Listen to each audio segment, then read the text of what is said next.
Do you remember that saying from when you were a kid, sticks and stones may break my bones, but words will never hurt me? I've heard that many times, and every time I've heard it, I thought, what a lie. What a lie. First off, why are we trying to terrify children with getting hit by sticks and stones? But secondly, why would we ever tell them that words will never hurt you?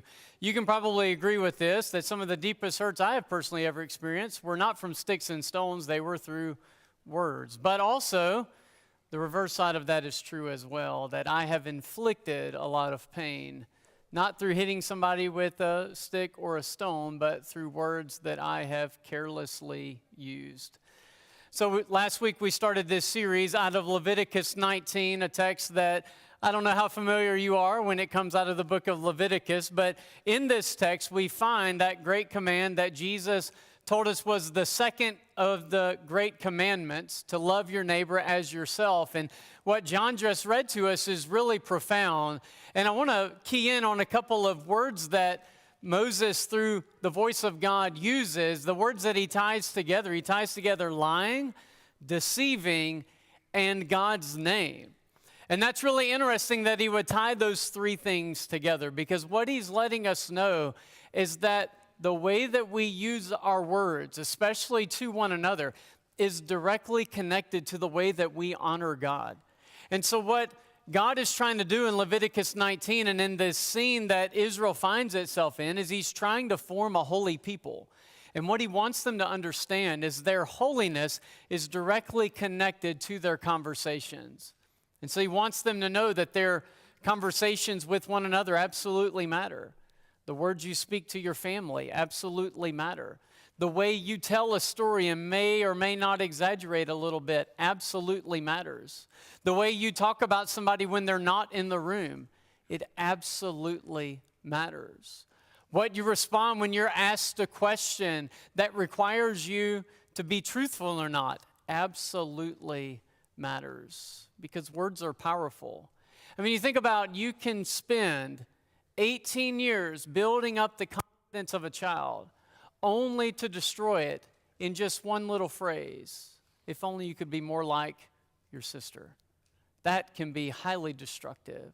Think about the years you spend in a marriage developing closeness that not necessarily is undone, but the harm that can be brought by a sarcastic comment in front of a group of people about your spouse, and the healing that has to take place after that.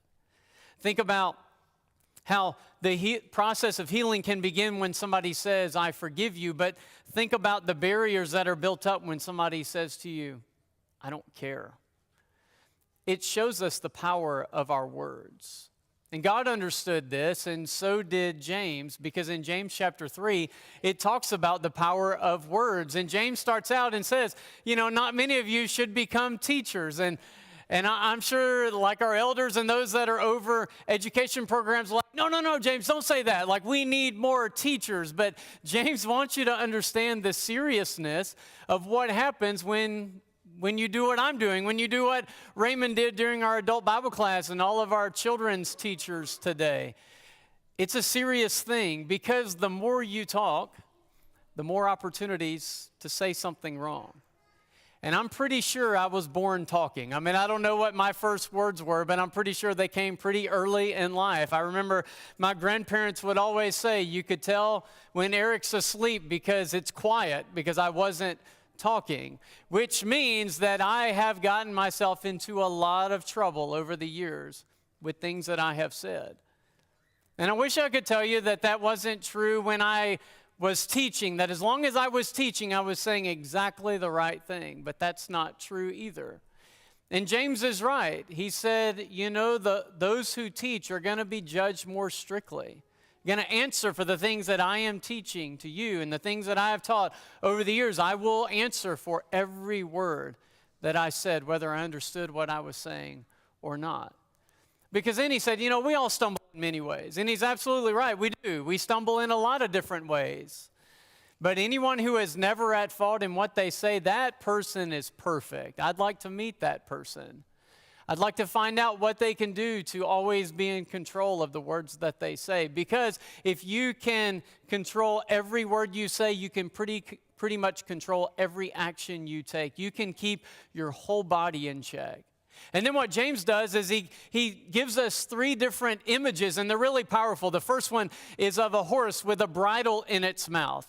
And as long as you put that bit in the horse's mouth, you can control it. You can determine where that horse is going to go just by that small piece in the mouth of this 8 to 1,200 pound beast.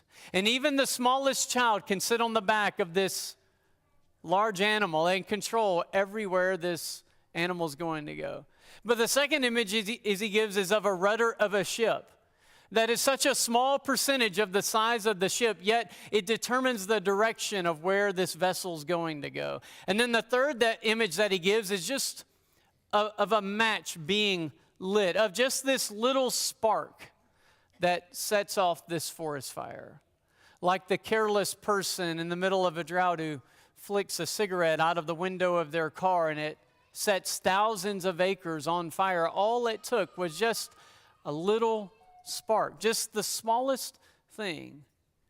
And then he says, the tongue is a lot like that. And by tongue, he's not necessarily referring to the physical muscle inside of our mouth. He's talking about what the tongue is used to do. It's representative of the words that we say and how the tongue can be like a fire.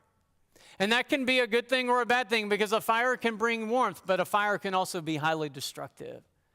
He said the tongue can be this world of evil among all the parts of the body. It's just this small little muscle, but yet it shows great control over the direction of your life. And he says it can corrupt or stain your whole body. It can completely change the course of your life. It can set your life on fire because words that are used out of control can make your life out of control. Because sometimes the tongue can be set on fire by hell itself, meaning that evil itself can flow out of our tongue. And he says these words in a really serious way, letting us know that this is such a strong idea because our words are so powerful. A couple of ways that our words show powerful. Number one is that our words create worlds. Back all the way in Genesis chapter 1, God created the world by speaking. He said, "Let there be," and there it was. It came into existence. But if you think about it, God is not the only one who creates worlds with words. We do the same thing every day, actually. We determine realities. We create new worlds every day with our words. Just think about some of the things that you've heard over the course of your life. There's probably sentences, phrases, things that were said to you that have never left your mind. One of the things that our words create is an atmosphere. You think about the atmosphere of a home, it's created through the words that are used. It can create an encouraging environment where everyone feels safe, or it can create a really tense environment where everybody feels on edge because they don't know what's going to be said. Words are used to create culture, whether it's at a school, on a team, in a business, in a church. Words either create confidence or they create fear. Words either instill belief or they shift blame. But not only that, words are what are used to create unity.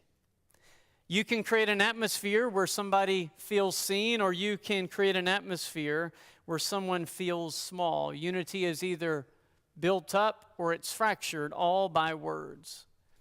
In Acts chapter 5, there's this scene where the church is experiencing radical generosity. People are selling all kinds of things. They're bringing the money. They're laying it at the apostles' feet. And there's this married couple there, Ananias and Sapphira. And they want to get in on the generosity, and they have a piece of land, and they sell it. And they bring the proceeds and lay it at the apostles' feet. And they said with their words, "We gave every bit of profit to the church." But in reality, they didn't. If, for instance, we were to put numbers on it, maybe they sold it for $10,000, but they only brought $8,000, but they said they sold it for $8,000. Does that make sense? They're trying to create this narrative of radical generosity that we did just like everybody else, and they're creating a story. And they could have just said, we sold it for 10 and we kept 2, and nobody would have been bothered by that, but they wanted to feel more generous than they actually were. They wanted to be seen in a different light. And so the Holy Spirit revealed it. And they came in, and Peter asked them, why have you allowed Satan to fill your heart? Why have you allowed Satan to fill your heart? They used their words in deceptive ways, and as a result, they died for their lie. Both of them dropped dead on the scene. Because God takes our words very seriously. God takes the unity of the church very seriously, and He understands the power of words when it comes to His family. Because our words create worlds, but our words also reveal our hearts. Jesus says, out of the abundance of the heart, the mouth speaks. And so you can say something like, oh, I didn't mean that. But Jesus said, well, it came from somewhere. Because angry words reveal stored anger. Exaggerated stories reveal insecurity. Harsh criticism reveals pride. Constant negativity reveals what your heart is really feeding on. Going back to James chapter 3, he says, fresh water and salt water don't come from the same source. Out of the same tongue comes blessing and cursing. And he's not saying that it's just this ironic situation that nobody can understand. That's not what he means. What he means is it's all about the source.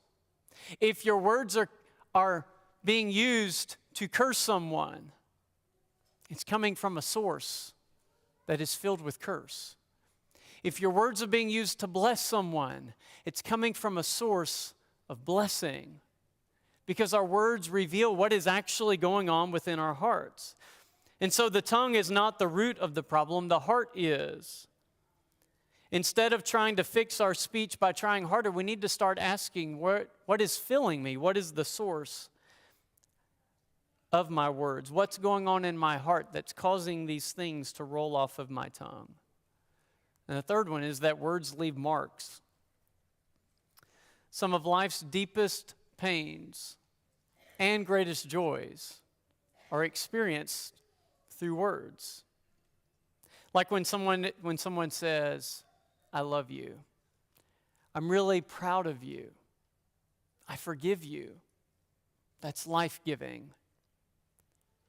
But when somebody says, you'll never change, you're just like your father, I don't need you, those words leave marks. The writer of Proverbs understood it when it said death and life are in the power of the tongue, and those who love it will eat its fruits. Death and life. You can use your words to end someone's identity, or you can use your words to create life.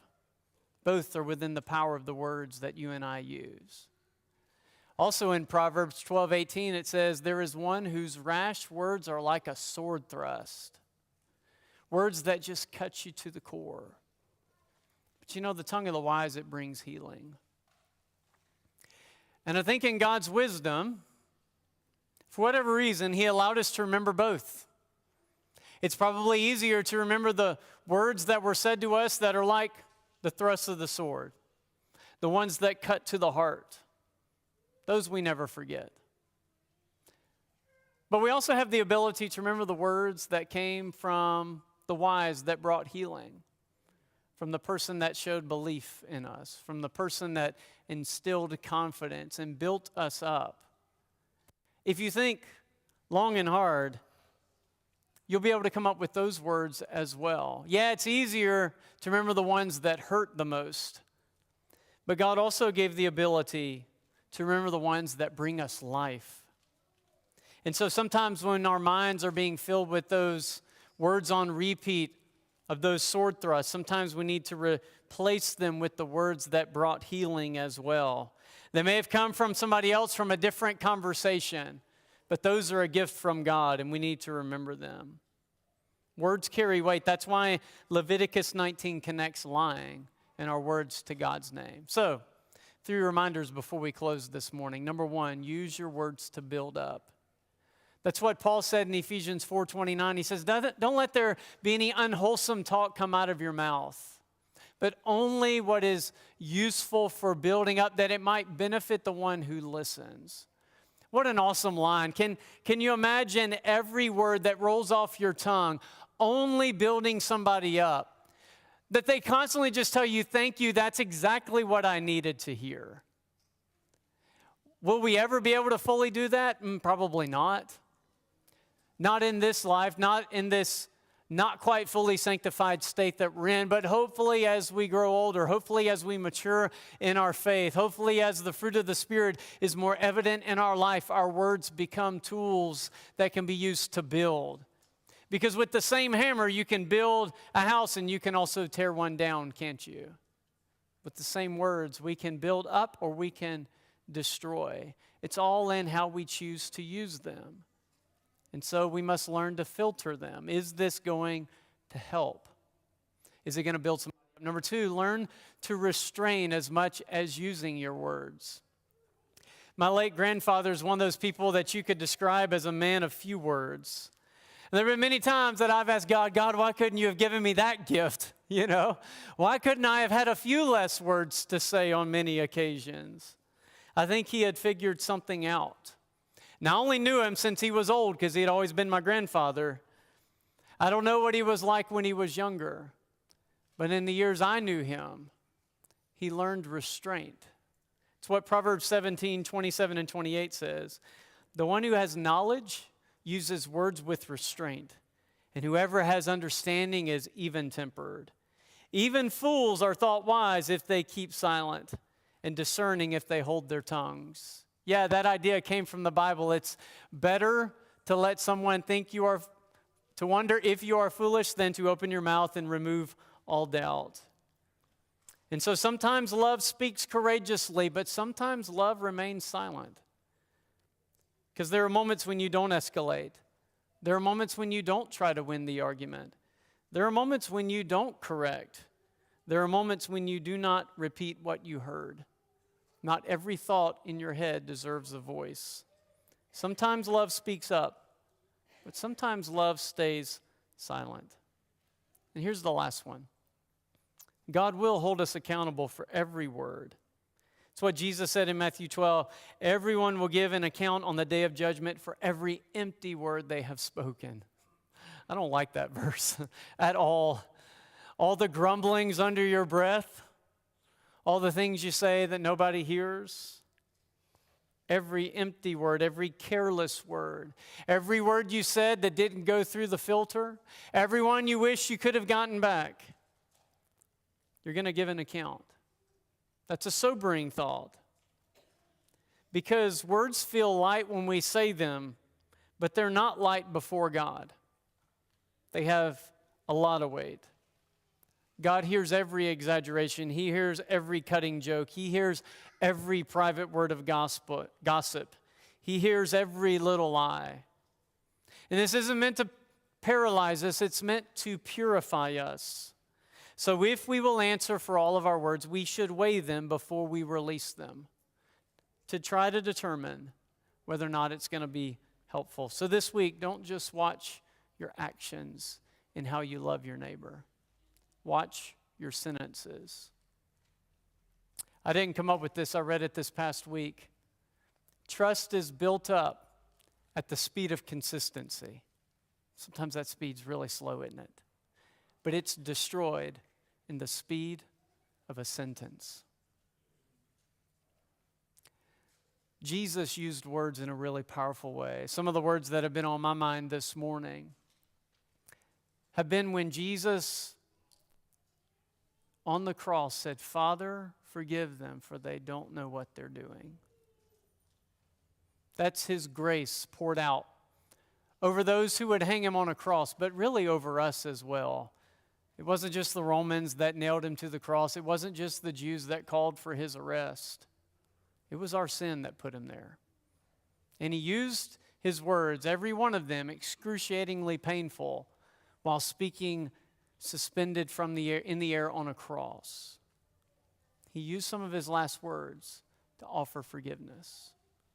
Forgive them, for they don't know what they do. That forgiveness is available to you and I.